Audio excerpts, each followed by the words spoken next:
Assalamualaikum warahmatullahi wabarakatuh. Selamat pagi semuanya. Hari ini kita akan belajar materi IPS, yaitu potensi sumber daya alam.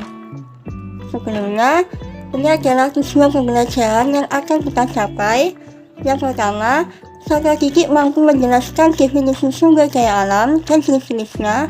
Yang kedua, peserta didik mampu menganalisis jenis potensi sumber daya alam di suatu wilayah, pemanfaatannya, dan mengaitkannya dengan kegiatan ekonomi di masyarakat tersebut. Baik, ini ada gambar apa saja ini? Yang pertama, gambar hutan. Apa manfaat dari keberadaan hutan? Yaitu salah satunya bisa diambil kayunya. Lalu, hasil hutan yang bisa dimanfaatkan dalam kehidupan sehari-hari itu apa? Kayunya bisa dimanfaatkan untuk membuat meja, membuat pagar kayu, membuat pelang kayu, lalu bisa dibuat untuk lantai kayu. Nah, siapa yang mengubah sumber daya kayu itu menjadi bahan yang bisa dimanfaatkan untuk kehidupan sehari-hari? Dia adalah tukang kayu. Selanjutnya, kita akan belajar definisi sumber daya alam. Apa sih sumber daya alam itu? Sumber daya alam adalah segala sesuatu yang terdapat di permukaan bumi serta dapat dimanfaatkan oleh manusia untuk memenuhi kebutuhan hidupnya.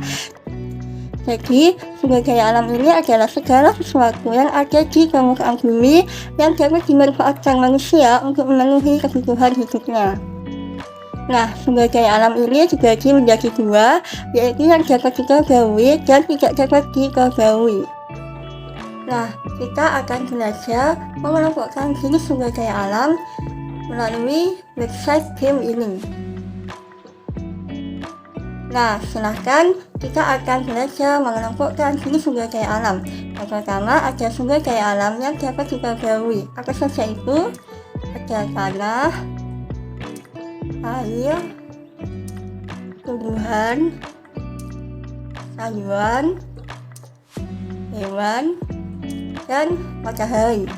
Lalu, sumber daya alam apa yang tidak dapat dikerbauwi? Itu ada batu bara, perak, emas, gas alam, logam, dan minyak bumi. Sumber daya alam dibedakan menjadi tiga. Yang pertama ada sumber daya hutan. Sumber daya hutan ini ada tiga, yaitu hutan produksi, hutan lindung, dan hutan konservasi. Yang pertama, hutan produksi. Hutan produksi dimanfaatkan untuk menghasilkan bahan baku produksi seperti kayu, rotan, atau apapun yang bisa diambil dari hutan untuk bahan baku industri. Yang kedua ada hutan lindung. Manfaat hutan lindung untuk daya dukung lingkungan seperti mengatur suplai air, mengendalikan erosi, mencegah banjir, dan menyediakan suplai makanan dan energi untuk kehidupan manusia. Yang ketiga ada hutan konservasi. Hutan konservasi ini dibedakan menjadi dua, yaitu kawasan suaka dan kawasan pelestarian alam. Kawasan suaka ini dibagi menjadi cagar alam dan suaka marga satwa.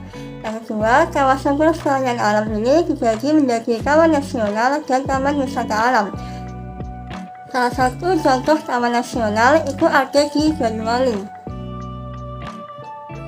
Itu ada Taman Nasional Baluran di Banyuwangi, Provinsi Jawa Timur. Apakah kalian sudah pernah ke Taman Nasional Baluran? Baik, selanjutnya kita akan belajar tentang sumber daya tambang. Sumber daya tambang ini diperoleh dari kegiatan menambang dari dalam permukaan bumi atau dari dalam bumi. Bahan tambang ini dibedakan menjadi tiga. Yang pertama, bahan galian golongan A atau bahan galian strategis. Bahan galian golongan A ini dikelola oleh pemerintah dengan swasta yang bekerja sama dan digunakan untuk pertahanan negara. Contohnya adalah sumber daya minyak bumi dan gas. Selanjutnya ada bahan galian golongan B atau bahan galian vital. Bahan galian ini dikelola oleh masyarakat yang bekerja sama dengan swasta untuk memenuhi kebutuhan manusia. Contohnya adalah sumber daya perak, emas, dan tembaga.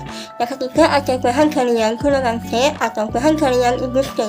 Bahan galian ini dikelola oleh masyarakat untuk bahan industri. Contohnya batu, pasir, dan batu kapur. Selanjutnya, sumber daya kemaritiman. Sumber daya kemaritiman ini berkaitan dengan sumber daya yang ada di laut. Sumber daya yang ada di laut yang bisa dimanfaatkan yang pertama adalah sumber daya perikanan. Nelayan melakukan kegiatan ekonomi dengan menangkap ikan di laut untuk diolah guna memenuhi kebutuhan manusia. Yang kedua ada sumber daya energi kelautan. Energi kelautan ini yang dapat dimanfaatkan adalah energi gelombangnya, energi pasang surut laut, energi arus laut, dan energi panas laut. Yang ketiga ada wisata bahari.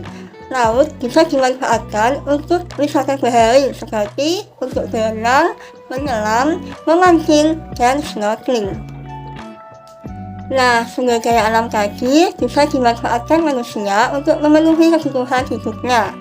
Selain itu, sumber daya alam tadi juga bisa dimanfaatkan manusia untuk melakukan kegiatan ekonomi. Contohnya, ini adalah keterkaitan potensi SDA di suatu wilayah dengan kegiatan ekonomi masyarakatnya. Ini adalah contohnya, wilayah Lamongan yang ada di Jawa Timur terletak di dataran rendah.